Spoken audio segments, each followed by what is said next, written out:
नमस्कार दोस्तों, knowledge nest में आपका स्वागत है। तो दोस्तों, मैं आज आप लोगों के लिए लेके आई हूँ प्रैक्टिस सेट 1, जो कि एडुटेरिया का जो 5000 प्लस एमसीक्यू है जनरल नॉलेज का, वो मैं आपके लिए लेके आई हूँ, जो कि हर एग्ज़ाम के लिए बहुत ही बेनिफिशियल है। यहाँ पे कुल टोटल 50 जीके के क्वेश्चंस दिए हुए हैं, और जितने भी क्वेश्चंस दिए हुए हैं वो कहीं ना कहीं किसी ना किसी एग्जाम में आए हुए क्वेश्चंस हैं, मतलब प्रीवियस ईयर क्वेश्चंस है। तो ये आप सब एक एक क्वेश्चंस देखिएगा, मैं इन सब का आंसर बताने जाऊंगी, और इसके स्पेशल जो फैक्ट्स हैं, इसके अंदर के जो एक्स्ट्रा क्वेश्चंस है वो भी मैं आपको जरूर बताऊंगी। तो चलिए देखते हैं हम अपना पहला क्वेश्चन। हमारा पहला क्वेश्चन है, भारत के साथ व्यापार करने का चार्टर महारानी एलिजाबेथ द्वारा कब दिया गया था?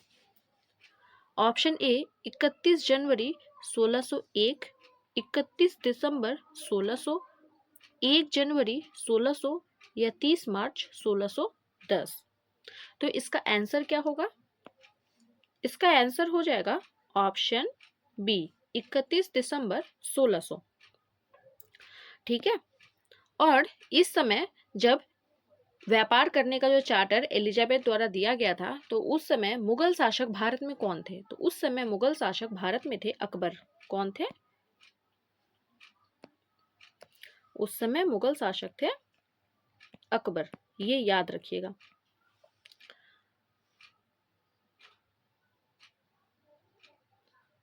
और इसके साथ और भी कुछ एक्स्ट्रा है, जैसे प्रथम अंग्रेज आगमन। प्रथम अंग्रेजी कौन आए थे हमारे देश में? तो कैप्टन हॉकिंस। Captain Hawkins. लेकिन ये जब हमारे देश में आए थे तो उस समय अकबर का देहांत हो चुका था। तो जब ये, इससे भी क्वेश्चन बनता है कि कैप्टन हॉकिंस किसके शासनकाल में भारत आए थे? तो इसका आंसर अकबर नहीं होगा, तब हो जाएगा अकबर का बेटा जहांगीर। किसके शासनकाल में आया था ये? जहांगीर के शासनकाल में आया था। और आया कब था? 1609 में आया था। 1609 में, क्योंकि अकबर की मृत्यु हो गई थी 1606 में। अकबर की मृत्यु 1606 में हो गई थी, और कैप्टन हॉकिंस जब भारत आए थे तो उस समय साल था 1609। और ये जो अंग्रेज हैं, ये ब्रिटिश लोग अपने पहला कारखाना कहाँ बनाए थे? तो पहला कारखाना बनाया था इन्होंने सूरत में। तो ये भी बहुत ही इंपॉर्टेंट क्वेश्चन है, ये प्रीवियस ईयर क्वेश्चन है, हर एग्जाम में ये क्वेश्चन पूछा जाता है कि ईस्ट इंडिया कंपनी ने अपना पहला कारखाना कहाँ बनाया था? तो सूरत में बनाया था। ठीक है। तो हम देखते हैं अब दूसरा क्वेश्चन।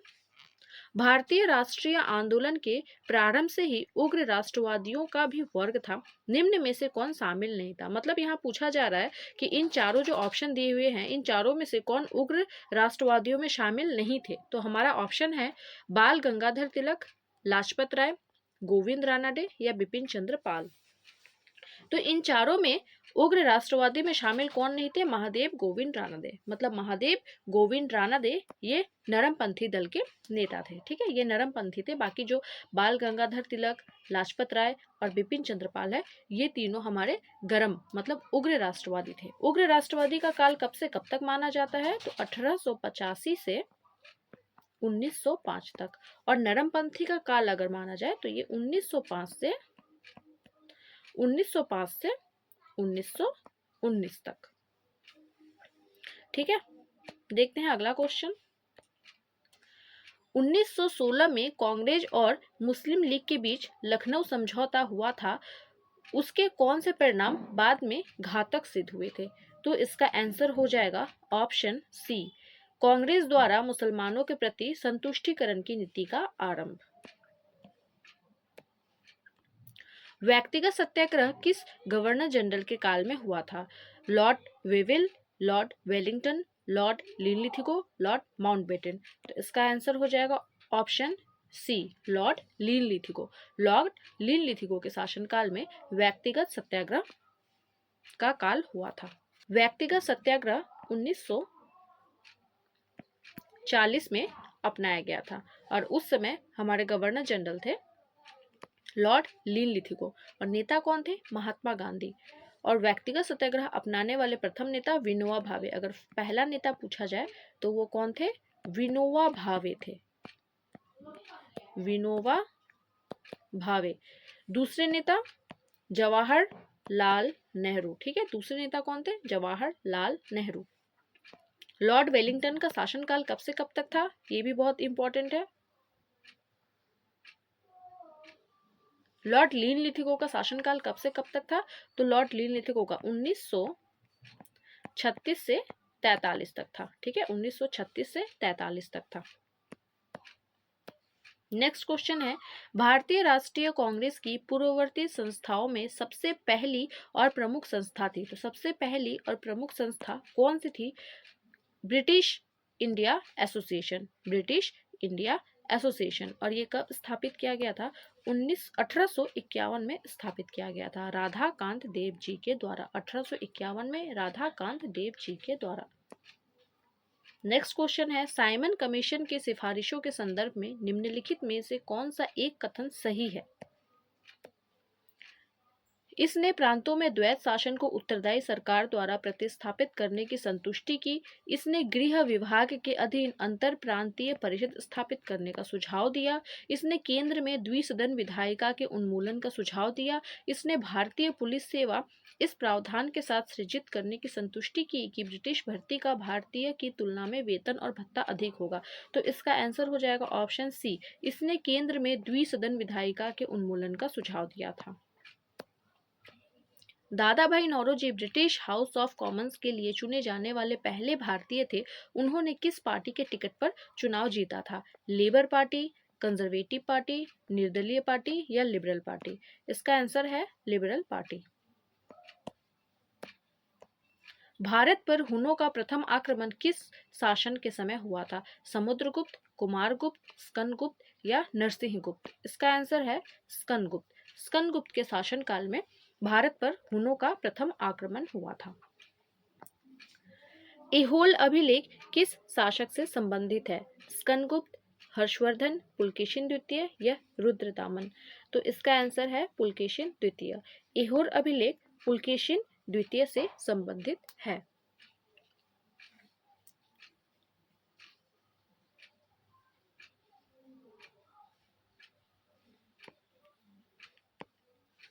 सत्यमेव जयते किस उपनिषद से संग्रहित है? ऐवरेयोपनिषद, ईशोपनिषद, कठोपनिषद या मुंडकोपनिषद? इसका आंसर हो जाएगा मुंडकोपनिषद। ठीक है, मुंडकोपनिषद में सत्यमेव जयते के बारे में वर्णित किया गया है। और यहाँ जो कठोपनिषद है, कठोपनिषद में यम और नचिकेता के बारे में उल्लेखित है। महावस्तु महात्मा बुद्ध का जीवन वृत्तांत है। इसका संबंध किस शाखा में है? महायान, हीनयान, वज्रयान या इनमें से कोई नहीं? तो इसका आंसर हो जाएगा महायान। महायान में महावस्तु महात्मा बुद्ध का जीवन वृत्तांत है। अकबर द्वारा बनाए गए उपासना भवन का क्या नाम है? दीवाने खास, दीवाने आम, इबादत खाना या बुलंद दरवाजा? तो इसका आंसर है इबादत खाना। अकबर द्वारा बनाए गए उपासना भवन का नाम इबादत खाना है। इसको बनाया गया था 1575 में। इबादत खाना बनाया गया था 1575 में। दीवाने खास की स्थापना की थी शाहजहां ने। दीवाने आम की स्थापना भी की थी शाहजहां ने। संगीतकार तानसेन और बैजू बावरा किसके शासनकाल में सुविख्यात थे? बाबर, हुमायूं, अकबर या जहांगीर? इसका आंसर हो जाएगा अकबर। अकबर के शासनकाल में तानसेन और बैजू बावरा सुविख्यात थे। न्यू कैसल पोर्ट जो दुनिया का सबसे बड़ा कोयला निर्यात बंदरगाह है, यह किस देश में स्थित है? कनाडा, ऑस्ट्रेलिया, मैक्सिको या यूएसए? तो इसका आंसर हो जाएगा ऑस्ट्रेलिया। ऑस्ट्रेलिया में न्यू कैसल पोर्ट स्थित है, जो कि कोयला निर्यात के लिए बहुत ही प्रसिद्ध है।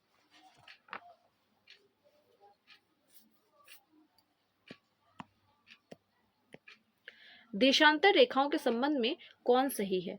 यह अक्षांश रेखाओं के समानांतर होती है। इसकी संख्या 180 होती है। देशांतर रेखा दूरी को प्रदर्शित करती है। देशांतर के मध्य सर्वाधिक दूरी विषुवत रेखा में ही होती है। तो सही पूछा गया है, तो इसका आंसर हो जाएगा ऑप्शन डी कि देशांतर के मध्य सर्वाधिक दूरी विषुवत रेखा में ही होती है। अगर देशांतर रेखा देखते हैं तो ये पृथ्वी में अगर इस तरीके से उत्तरी ध्रुव से दक्षिणी ध्रुव तक जो रेखा खींचा जाता है, उसी को देशांतर रेखा कहा जाता है। तो देशांतर रेखाओं के बीच में सबसे ज्यादा गैप होता है विषुवत रेखा के बीच में। ये रहा हमारा विषुवत रेखा, दो देशांतरों के बीच में सबसे ज्यादा गैप अगर देखा जाए तो विषुवत रेखा में होता है। और जैसे जैसे हम ध्रुवों की ओर बढ़ते जाते हैं तो दो देशांतरों के बीच की दूरी कम होती जाती है। ओके, उत्तर से शुरू कर दक्षिण की ओर नीचे की गई पहाड़ियों का सही अनुक्रम कौन सा है? मतलब भारत के उत्तर से लेके भारत के नीचे तक सीक्वेंस वाइज कौन कौन सी यहाँ पे क्रम वाइज सजाया गया है। तो मैं यहाँ ऑप्शन बता दे रही हूँ, आंसर बता दे रही हूँ। डायरेक्ट आंसर हो जाएगा ऑप्शन सी, नल्ला मलाई की पहाड़ियाँ, उसके बाद उसके नीचे है जवादी पहाड़ियाँ, फिर नीलगिरी की पहाड़ियाँ और फिर अन्ना मलाई की पहाड़ियाँ। अगर नल्ला मलाई देखा जाए तो ये आंध्र प्रदेश में है। ठीक है, ये कहाँ पे है? ये आंध्र प्रदेश में है। जवादी की पहाड़ियाँ तमिलनाडु में है। जवादी की पहाड़ियाँ है तमिलनाडु में। नीलगिरी पहाड़ियाँ ये तीनों राज्य में ही आएगा, तमिलनाडु में भी पड़ेगा, कर्नाटक में भी पड़ेगा और केरल में भी पड़ेगा। ओके, तमिलनाडु, कर्नाटक और केरल, इन तीनों राज्य में ही नीलगिरी की पहाड़ियां पड़ती है, क्योंकि दक्षिणी भाग के इस बीचों बीच में नीलगिरी की पहाड़ियां स्थित है। और यहाँ अन्नामलाई की पहाड़ियां हैं, तो अन्नामलाई की पहाड़ियां स्थित है केरल में। अन्नामलाई की पहाड़ियां केरल में स्थित है। नेक्स्ट क्वेश्चन है, निम्नलिखित में से कौन सी नदी अपने मार्ग बदलने के लिए प्रख्यात है? महानदी, कोसी, दामोदर या गंडक? तो हमारा आंसर है कोसी। कोसी नदी अपना मार्ग बदलने के लिए बहुत ही विख्यात है। कोसी नदी का उद्गम स्थल होता है नेपाल से। नेपाल के गोसाईथान नामक स्थान से कोसी का उद्गम स्थल है। और अगर कोसी का लंबाई पूछा जाए तो इसका लेंथ कितना हो जाएगा? 1720 किलोमीटर। ठीक है, कोसी नदी की लंबाई हो जाएगी 1720 किलोमीटर। महानदी की लंबाई हो जाएगी 880 किलोमीटर। दामोदर का 1465 किलोमीटर। ठीक है, दामोदर का 1465 किलोमीटर। नेक्स्ट क्वेश्चन है, किस मृदा प्रारूप से लोहे के अतिरिक्त मात्रा होने के कारण अनुर्वरक हो जाती है? अनुर्वरक मतलब वो अनुपजाऊ हो जाती है। ऑप्शन है जलोढ़, मरुस्थलीय बालू, लेटराइट या काली मिट्टी। तो आंसर हो जाएगा लेटराइट मिट्टी। लेटराइट मिट्टी में लोहे की अतिरिक्त मात्रा होने के कारण यह अनुर्वरक हो जाती है। और लेटराइट का अगर अर्थ पूछा जाए तो लेटराइट का अर्थ होता है ईंट। लेटराइट का अर्थ होता है ईंट। काली मिट्टी इधर दिया हुआ है, तो काली मिट्टी किस चट्टान से मिलती है? तो काली मिट्टी हमें मिलती है बेसाल्ट के चट्टान से। काली मिट्टी मिलती है बेसाल्ट के चट्टान से। नेक्स्ट क्वेश्चन है, प्रकाश के संबंध में कौन सा कथन सत्य है? यह एक विद्युत चुंबकीय तरंग है, यह एक कण प्रकृति है, यह ऊर्जा का एक रूप है या उपरोक्त सभी? तो आंसर हो जाएगा उपरोक्त सभी। यह विद्युत चुंबकीय तरंग भी है, यह एक कण प्रकृति भी है और यह ऊर्जा का एक रूप भी है। बायोगैस संयंत्र में निम्नलिखित में से कौन सी प्रक्रिया होती है? किण्वन, अपचयन, हाइड्रोजनीकरण या मल्टीप्लेसिंग? तो इसका आंसर हो जाएगा किण्वन। बायोगैस संयंत्र में किण्वन की प्रक्रिया होती है। एक वर्ग में ऊपर से नीचे की ओर आने पर परमाणु का आकार क्या होता है? बढ़ता है, घटता है, वही रहता है? का पता नहीं लगाया जा सकता है। तो अगर एक वर्ग में ऊपर से नीचे की तरफ अगर परमाणु का आकार देखा जाए तो वह बढ़ेगा हमेशा। ऊपर से नीचे अगर आएगा तो वह हमेशा बढ़ेगा। ठीक है, वायुमंडल में प्रकाश के विसरण का कारण है कार्बन डाइऑक्साइड, धूलकण, हीलियम या जलवाष्प? तो प्रकाश के विसरण का सबसे महत्वपूर्ण कारण हो जाएगा धूलकण। धूलकण के कारण ही प्रकाश का विसरण होता है। किसी भी यौगिक का ऑक्सीकरण संख्या क्या होता है? -1, -2, 1 या 0? तो किसी भी यौगिक का ऑक्सीकरण संख्या होता है 0। सर्प विषरोधी सुई किस तत्व के एक यौगिक है? सर्प विषरोधी सुई ऑप्शन है स्वर्ण यौगिक, चांदी यौगिक, आयोडीन यौगिक या क्लोरीन यौगिक। आंसर हो जाएगा स्वर्ण यौगिक। स्वर्ण यौगिक से सर्प विषरोधी सुई का निर्माण किया जाता है। दाब का विमीय सूत्र क्या है? तो दाब का विमीय सूत्र है Ml-T-1T-2। जैव शैल क्या है? कोयला, एलपीजी, प्राकृतिक तेल या पेट्रोल? तो जैव शैल है एक कोयला। जैव शैल है एक प्रकार का कोयला। याददाश्त का संबंध मस्तिष्क के निम्न में से किस भाग से है? हाइपोथैलेमस, सेरिबेलम, स्पाइनल कॉर्ड या सेरिब्रम?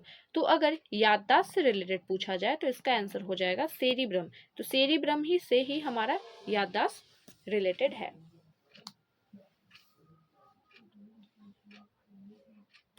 और यहाँ सेरिबेलम जो बोला गया है तो ये हमारे बॉडी को बैलेंस देती है। सेरिबेलम हमारे बॉडी को बैलेंस देती है और याददाश्त सेरिब्रम के कारण हमको कुछ भी याद रहता है।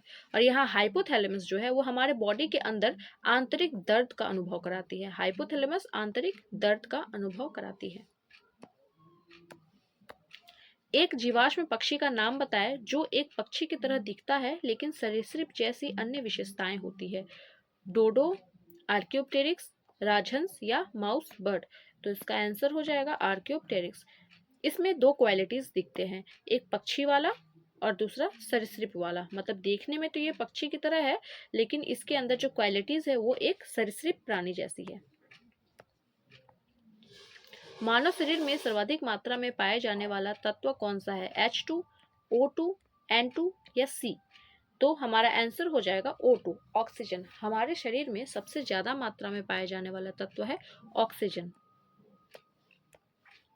परिपथ के किन्हीं दो बिंदुओं के बीच विभवांतर मापने के लिए किसका प्रयोग किया जाता है?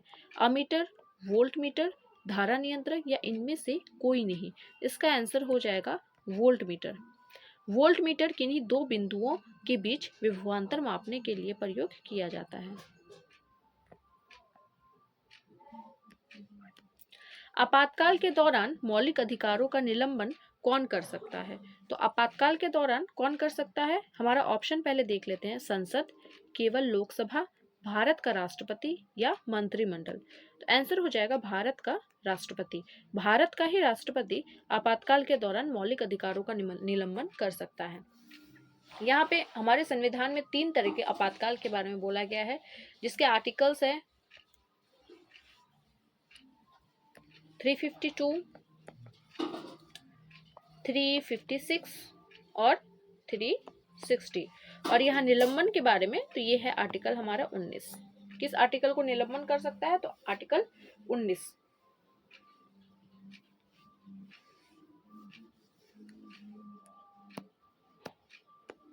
प्रांकलन समिति के सदस्यों का कार्यकाल कितने वर्ष का होता है? 1 वर्ष, 2 वर्ष, 3 वर्ष या 5 वर्ष?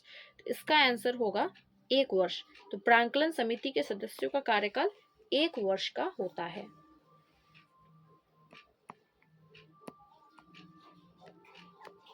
निम्नलिखित में से किसके अनुमोदन से भारत की संचित निधि से पैसा निकाला जा सकता है?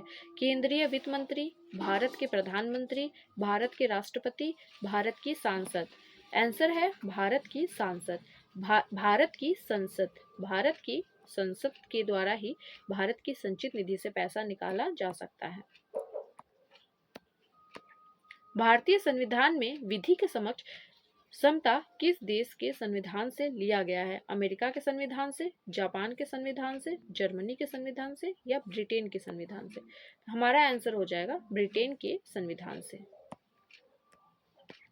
संविधान संशोधन प्रक्रिया संविधान के किस भाग में उल्लेखित है? तो संविधान संशोधन मतलब अमेंडमेंट के बारे में हमारे संविधान के भाग 20 में उल्लेखित किया गया है। यहाँ पे सूची 1 और सूची 2 को सही मिलान करने के लिए कहा गया है। तो सूची हम देख लेते हैं। पहला ए नंबर में है भाषाओं का उल्लेख। तो भाषाओं का उल्लेख कौन से अनुसूची में है? तो भाषाओं का उल्लेख हो जाएगा हमारे 8वें अनुसूची में। दल बदल निरोध अधिनियम, दल बदल निरोध अधिनियम है 10वीं अनुसूची में। 73वां संविधान संशोधन अधिनियम, 73वां संविधान संशोधन किया गया था 11वीं अनुसूची में। भूमि सुधार अधिग्रहण ये है हमारे 9वीं अनुसूची में। तो मिलान देख लेते हैं। भाषाओं का उल्लेख है ए का 2, ए का 2 इधर है, बी का 1, ये रहा बी का 1, मतलब आंसर हमारा है ऑप्शन बी। ठीक है, बाकी आप देख लीजिएगा ठीक से थोड़ा। 1833 के चार्टर अधिनियम के अंतर्गत प्रथम विधि आयोग का गठन किसकी अध्यक्षता में किया गया था? Lord William Bentinck, Lord Macaulay, Satyendra Nath Sinha या लॉर्ड मिंटो? तो हमारा आंसर है लॉर्ड मैकाले। लॉर्ड मैकाले के अध्यक्षता में 1833 के चार्टर एक्ट के अंतर्गत प्रथम विधि आयोग गठन की अध्यक्षता की गई थी। निम्न में से कौन सी औषधि या क्रांति प्याज और झींगा उत्पादन से संबंधित है? लाल क्रांति, नीली क्रांति, गुलाबी क्रांति या गोल्डन क्रांति? तो हमारा आंसर हो जाएगा गुलाबी क्रांति। गुलाबी क्रांति प्याज और झींगा उत्पादन से संबंधित है। किन दो संस्थानों को ब्रेटन वुड्स जुड़वा के नाम से जाना जाता है? IMF और WTO, विश्व व्यापार संगठन और विश्व बैंक, IMF और विश्व बैंक या WTO और गेट? तो हमारा आंसर है option C, IMF and World Bank. IMF and World Bank. किस वर्ष भारतीय रिजर्व बैंक का राष्ट्रीयकरण किया गया था? 1935, 1949, 1955 या 1965? तो हमारा आंसर हो जाएगा 1949। 1949 में भारतीय रिजर्व बैंक का राष्ट्रीयकरण किया गया था। और यहाँ जो 1935 दिया गया है, इस समय इस्टेब्लिश्ड हुआ था। ठीक है, इस्टेब्लिश्ड हुआ था। भारतीय रिजर्व बैंक का स्थापना 1935 में की गई थी। और यहाँ अगर राष्ट्रीयकरण पूछा जाएगा तो राष्ट्रीयकरण 1949 में RBI का राष्ट्रीयकरण हुआ था। हिंदू राष्ट्र का विचार मूलतः किसका है? BD सावरकर, KB हेडगेवार या BS मुंजे या MS गोलवलकर? तो इसका आंसर हो जाएगा option A, BD Savarkar. Hindu राष्ट्र का विचार मूलतः BD सावरकर का है। भारत में आयकर क्या है? भारत में आयकर प्रत्यक्ष और अनुपातित कर है, प्रत्यक्ष या प्रगतिशील है, अप्रत्यक्ष और प्रगतिशील है या अप्रत्यक्ष अनुपातिक है? तो इसका आंसर हो जाएगा ऑप्शन बी, प्रत्यक्ष और प्रगतिशील है। कुचिपुड़ी किस राज्य का प्रसिद्ध लोक नृत्य है? केरल, कर्नाटक, उड़ीसा या आंध्र प्रदेश? तो इसका आंसर हो जाएगा आंध्र प्रदेश। कुचिपुड़ी आंध्र प्रदेश का प्रसिद्ध लोक नृत्य है। हिमानी उत्तम परब का संबंध किस खेल से है? तो हिमानी उत्तम परब का संबंध कबड्डी, मलखम, तलवारबाजी या कुश्ती? तो हमारा आंसर हो जाएगा मल्लखम। निपख आंदोलन के प्रणेता कौन थे? चैतन्य, ज्ञानेश्वर, दादू दयाल या नामदेव? तो हमारा आंसर है दादू दयाल। निपख आंदोलन के प्रणेता दादू दयाल थे।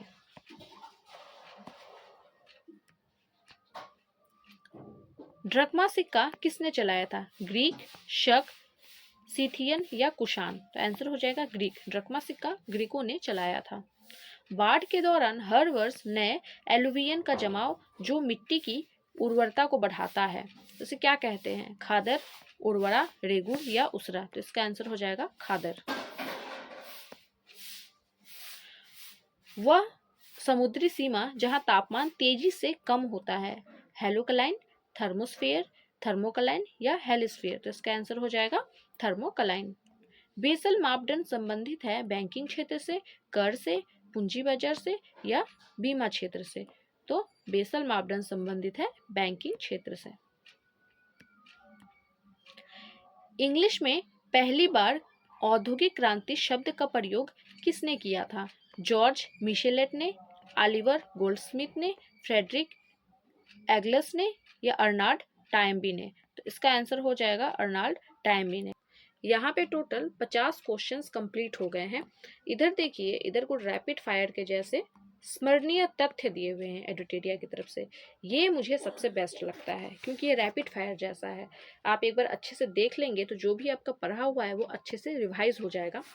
इसमें कुछ ऑप्शंस नहीं दिए हुए हैं, डायरेक्ट आंसर दिया हुआ है, तो मैं आपको पढ़ के सुना दे रही हूँ। भारत में मानव का सर्वप्रथम साक्ष्य प्राप्त हुआ था नर्मदा घाटी से। सर्वप्रथम प्राचीनतम स्थायी जीवन का प्रमाण मिले हैं मेहरगढ़ से। एक ही कब्र से 3 मानव कंकाल के अवशेष मिले हैं दमदमा से। गर्द आवास का साक्ष्य मिले हैं बुर्ज़होम से। मानव के साथ कुत्ते को दफनाने का साक्ष्य मिला है बुर्ज़होम से। जूता हुआ खेत का साक्ष्य मिला है कालीबंगा से। अग्निकुंड का साक्ष्य प्राप्त हुआ है कालीबंगन और लोथल से। अग्निकुंड का साक्ष्य प्राप्त हुआ है कालीबंगन और लोथल से। युग्म समाधियों का प्रमाण प्राप्त हुआ है कालीबंगन और लोथल से। नक्काशीदार ईंटों का प्रयोग का साक्ष्य प्राप्त हुआ है कालीबंगन से। नर्तकी के कांस्य मूर्ति का साक्ष्य प्राप्त हुआ है मोहनजोदड़ो से। शवों को दफनाने की प्रथा प्रचलन था हड़प्पा में। शवों को जलाने की प्रथा प्रचलित थी मोहनजोदड़ो में। दफनाना हड़प्पा में, जलाना मोहनजोदड़ो में। 3 मुख वाले देवताओं की मूर्ति प्राप्त हुई थी मोहनजोदड़ो से।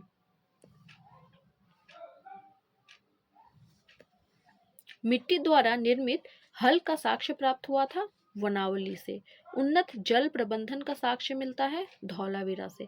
शैलकृत स्थापत्य की प्राचीनतम प्रमाण प्राप्त हुआ है धौलावीरा से। वैसा हड़प्पाकालीन स्थल जो 3 भागों में विभक्त है धौलावीरा से।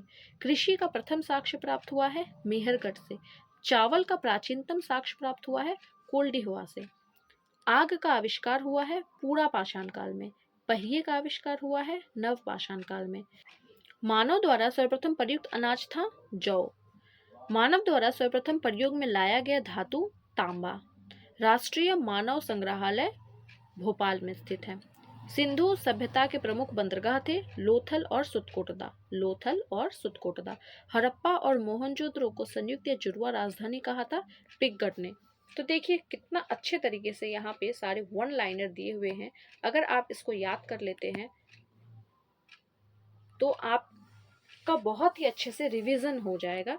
और ये हिस्ट्री का सबसे पहला टॉपिक जो है सिंधु घाटी सभ्यता, उससे रिलेटेड क्वेश्चंस यहाँ पे दिया हुआ है।